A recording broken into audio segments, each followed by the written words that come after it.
जय झूलेलाल। जय झूलेलाल। सभिनीनि खे Hariom. Sindhi heritage and Shri Dayal N Harjani साहब पेश था कनि संस्कार कनेक्टिंग टू रूट्स।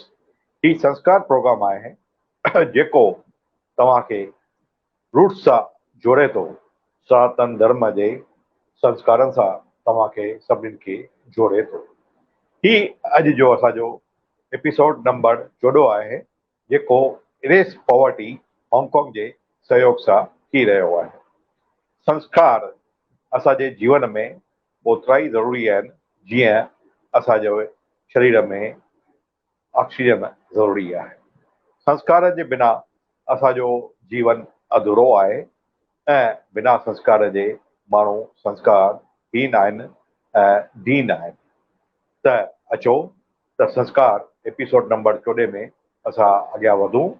अॼु असांजे विच में गेस्ट आहिनि, असांजे विच में मोनिका गोकलदास जी, जेका असांजे विच में जुड़ी रही आहे नैरोबी केनिया खां।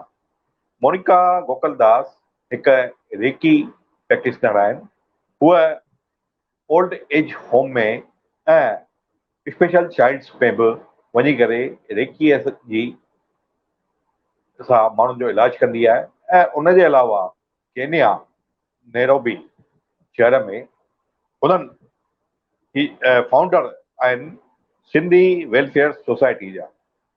सिंधी वेलफेयर सोसाइटी हुते सिंधियुनि जे विच में सिंधी हेरिटेज ऐं सिंधियुनि सां जुड़ण लाइ कमु कंदी आहे ऐं प्रोग्राम्स ऑर्गेनाइज़ कंदी आहे।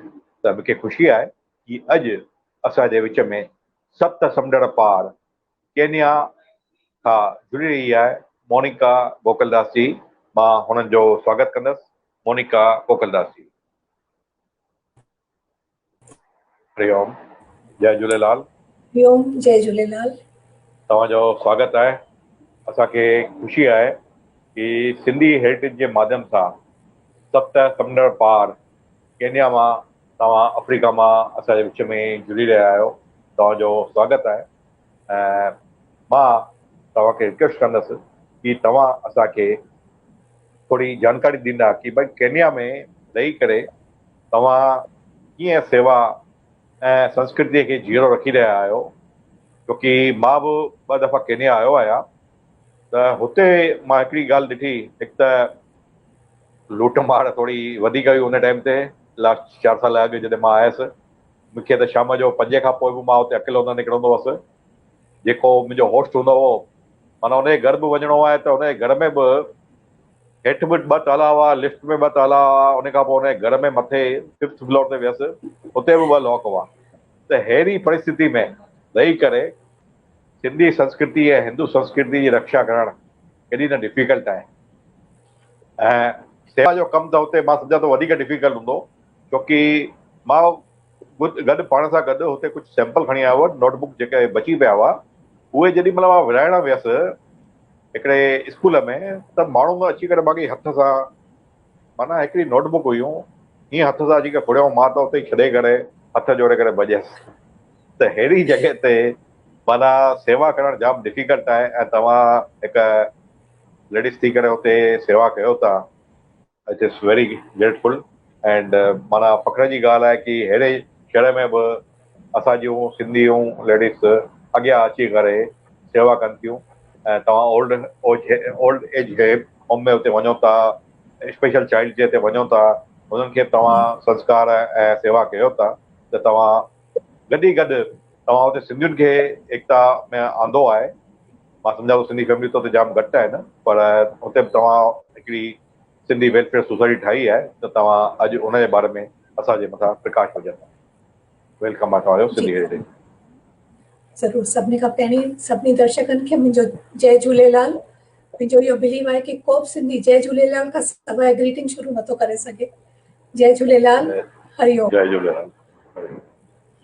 मां घणी पहिरीं त शुक्रगुज़ार आहियां दादा तव्हांजी ऐं दादा दयाल हरजाणी साहिब जी, जिन मूंखे हिन क़ाबिल सम्झो कि अॼु मां हिन प्लेटफॉर्म ते अची कुझु ॻाल्हाए सघां।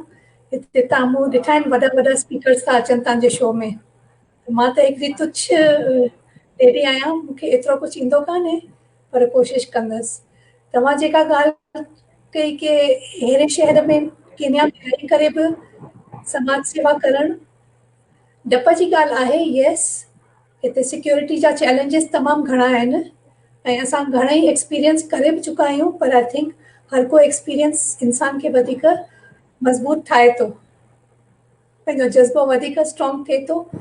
ऐं तमामु घणी शुक्रगुज़ार आहियां मुंहिंजी गुरु कमल टोलिया जिन मूंखे रेकी सेखारियो आहे। हुन असांखे इहो सबक़ु सेखारियो आहे कि जॾहिं तव्हांजे मन में सच्चाई आहे त तव्हां सां कुझु ग़लति थी नथो सघे, ऐं जॾहिं सेवा करणु वञिजे थो त भॻवानु पाण ई सहायता करणु अचे थो, त उन में डप जी ॻाल्हि कोन्हे। एंड आई थिंक कमल टोलिया जो मुंहिंजे लाइफ में तमामु तमामु वॾो पार्ट आहे, जिन खां मां घणेई कुझु सिखी आहियां। ऐं रहियो सिंधी सोसाइटी ठाहिण में बि कमल टोलिया ऐं मां गॾु असां शुरू कयो इहो कमु। ऐं बसि अलाए कीअं असां गॾियासीं हिक ॿिए सां, ऐं पोइ दैट इट इज़ हिस्ट्री। असां कीअं शुरू कयो, शुरूआत में मां हिते आयसि त चयूं भई हिते सिंधी आहिनि कोन, त मूंखे ॻोल्हणा पिया। मूं टेलीफोन जी डायरेक्टरी, तॾहिं वॾी कोन थिक ईंदियूं हुयूं डायरेक्टरियूं, लैंडलाइन हूंदा हुआ, त उन मां नंबर कढी करे ॻोल्हे जेके नाला थोरा सिंधी टाइप जा लॻंदा हुआ तिन खे फ़ोन करे पुछंदी हुअसि आर यू अ सिंधी। कुझु गारियूं बि खाधमि माण्हुनि जी जेके सिंधी न हुआ, पर कीअं बि करे सोसाइटी ठही वई। त शुरूआत में मूं जेके पंहिंजा सिंधी फेस्टिवल थींदा हुआ, चेटीचंड, थधिड़ी ऐं जेको कुझु थींदो मां पंहिंजे घर मां कंदी हुअसि। त पोइ धीरे धीरे हिते ॻाल्हि वधी, सिंधी वधिया, सोसाइटी वॾी थी, ऐं पोइ त now it's a full fledged society. Jhulelal साईं जी महिर आहे। बाक़ी अॼु जो जेको टॉपिक मूंखे तव्हां ॾिनो आहे अबाउट कन्वर्जन्स, थोरो गंभीर टॉपिक आहे, ऐं पर मुंहिंजे दिलि जे तमामु क़रीब आहे। हिन करे अॼु मां ॻाल्हाईंदसि, छो त असांजी सनातन धर्म ज़ाति तमामु घणे संकट सां गुज़री रही आहे। तमामु घणा कन्वर्जन्स थियनि पिया, न रुगो भारत देश में, न रुगो सिंध में, पर दुनिया जे हर कोने में असांजा हिंदू, असांजा सनातनी टारगेट थियनि पिया। ऐं उहे छो पिया टारगेट थियनि, छो त असांजूं कई वीकनेस आहिनि। अॼु मां उन्हनि जे बारे में थोरो ॻाल्हाईंदसि। असां पंहिंजे पाण खे, पंहिंजे जज़्बे खे मज़बूत करे रखियो आहे। हिते त असीं सिंधी त केतिरा पाण खे सिंधी चवण में बि शर्माईंदा आहियूं। केतिरा मूं हिते नैरोबी में ॾिठा, जेके ॿार जेके सिंधी ॿार स्कूल में पढ़ंदा हुआ, पर कंहिंखे ख़बर कोन हुई कि सिंधी छा थींदो आहे, केरु थींदो आहे, त हू पंहिंजे पाण खे गुजराती चवंदा हुआ, छो त हिते गुजराती तमामु घणा आहिनि, सिंधी घटि आहिनि। पर कीअं बि करे, that is another topic now. पर असांजो धर्म जेको आहे हींअर तमामु ख़तरे में आहे, ऐं उन जा रीज़न्स छा आहिनि। असांजा जेको आहे चइजे थो कि an entire generation in the race towards modernization has chopped off the very roots of tradition and culture. That is what we have done. मां विच में इंग्लिश ज़रूरु ॻाल्हाईंदसि त असांजी यंग जनरेशन बि ॿुधी ऐं सम्झी सघे। त असां छा चयो आहे पंहिंजे मॉडर्नाइज़ेशन में, ॿारनि खे इंग्लिश सेखारी आहे, फॉरेन लैंग्वेजिस सेखारियूं आहिनि, पर पंहिंजी ॿोली ते एम्फेसाइज़ न कयो आहे असां। पोइ उस्ताद विहारे न उन्हनि खे सिंधी सेखारी आहे, न घर में उन्हनि सां सिंधी ॻाल्हाई आहे। त वॾो ॾोह असां पेरेंट्स जो आहे, जिन इहे ॻाल्हियूं कयूं आहिनि। ॿियो, असां मॉडर्नाइज़ एॾा थी विया आहियूं कि अॼु असांखे मंदिर वञिणो आहे, कंहिं पूजा ते वञिणो आहे, ॿारनि खे चऊं था come on let's go to the temple, ऐं ॿार चवनि था no mummy I have to study, no mummy I have to go for a movie, I have to go with my friends. And ਅਸੀਂ ਚਾਹੁੰਦਾ okay, no problem darling, you sit, you go and enjoy. And that word enjoy is a disaster for us. छो त असीं उते ई पंहिंजा roots chop of पिया कंदा वञूं, आहिस्ते आहिस्ते, बिना सोचे सम्झे। असीं उन्हनि खे पंहिंजे संस्कृति खां दूर कंदा पिया वञूं। इहो असांजो तमामु तमामु घणो ख़राबु स्टेप आहे। इहो एंजॉयमेंट खे घणनि ई तरह सां ॿार करे था सघनि, पर उन्हनि खे इहो ख़बर हुअणु खपे कि the time for religious practice is time for religious practice. अॼु ॾिसो त ही ॿियनि ज़ातियुनि में आहे चर्च जे लाइ जेको टाइम आहे त full family will attend the church. जेको मॉस्क जो टाइम आहे या प्रेयर्स जो टाइम आहे, full families will do it. Even a little child has to learn Quran studies in Islam. पोइ असीं छो पुठिते बीठा आहियूं? असां छो नथा पंहिंजे ॿारनि खे धार्मिक अध्यापन ॾियूं? इंडिया खां ॿाहिरि त वरी बि जेको मूं ॾिठो आहे, पर इंडिया में रही करे मूं केतिरनि बेंगलोर, दिल्ली जहिड़े, बॉम्बे जहिड़े शहरनि में इहो बि ॾिठो आहे कि केतिरा ॼणा चवनि त oh your child is going for religious studies, why are you so backward? त उहे बैकवर्ड कीअं थी वियासीं असीं? मूंखे इहा ॻाल्हि सम्झ में नथी अचे, छो त हीअ त असांजी संस्कृति आहे। वी आर फॉरवर्ड गोइंग संस्कृति। असां त घणेई नयूं ॻाल्हियूं कयूं आहिनि असांजे संस्कृति में, ऐं we are an advanced culture, we are an advanced संस्कृति, वी शुडंट हेजिटेट। अॼु मां तव्हांखे हिकिड़ो किस्सो शेयर कंदसि। क़रीब 21 साल अॻु हिते नैरोबी जे शहर में मुंहिंजे फैमिली सां को हादसो थियो। I not going to details of that incident, पर उन हादसे असांजी ज़िंदगी खे तमामु झंझोड़े छॾियो। We were all shaken up and security being a very big issue, my children were at risk. मूंखे उन्हनि खे नंढा ॿार मुंहिंजा, ऐं मूंखे उन्हनि खे पाण सां ॾाढो दूर इंडिया मोकिलणो पियो इन बोर्डिंग स्कूल।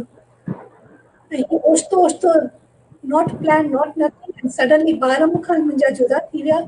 उन हादसे मूंखे ॾाढो शेक करे छॾियो। मुंहिंजे हस्बैंड हरेश ऐं मां ॿई तमामु हिलियल हुआसीं, ऐं उन मौक़े ते मां ॾाढी वल्नरेबल हुअसि। I was a weak person at that time. ॾाढी ॾकियल हुअसि। तॾहिं हिकिड़ी असांजे नेबर शेनी, उहा मूं वटि आई, चई Monica I want to pray for you. ऐं हुन पंहिंजो जीसस जूं प्रेयर्स शुरू कयूं, ऐं जेकी प्रेयर्स करणु लॻी त तमामु विस्तार में, Jesus protect her Monica's kitchen, protect car, protect her this. त मूंखे अची डपु लॻो कि हीअ इएं छो पई डिटेल्स में वञे, वॉट इज़ द प्रॉब्लम?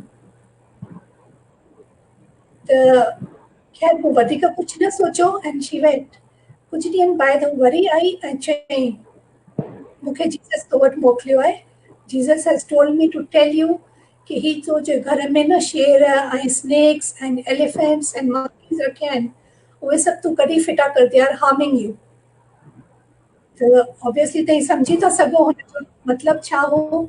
असांजे देवताउनि जे मतिलबु हुनजो कि असांजी शेरा वारी माता शेर ईंदी आहे, ऐं शिव जी भॻवान जे गले में सर्प हूंदो आहे, and of course our gods appearances. त मूंखे उहा ॻाल्हि हुनजी वणी कान, त चयोमांसि excuse me, they are my gods, you cannot नॉट से दैट। चई no, they are harming you. If you keep lions and snakes at home, they cannot protect you, they will only harm you. Jesus can protect you. You have to throw these things away from your house. ऐं तॾहिं अलाए किथां हुई हिकिड़ी शक्ति आई ऐं चयोमांसि I do not want to hear all this. Please do not come and see me again. These are my gods. I respect them and I don't want you to come again to my house. उहा त वई हली, तंहिंखां पोइ वरी न आई। पोइ मूं सोचियो मूंखे ही शक्ति किथां आई, ही सभु ॻाल्हाइण जी ही प्रेरणा किथां मिली? प्रेरणा मूंखे मिली मुंहिंजे माइटनि मां। Yes, I got this inspiration to talk like that from my parents.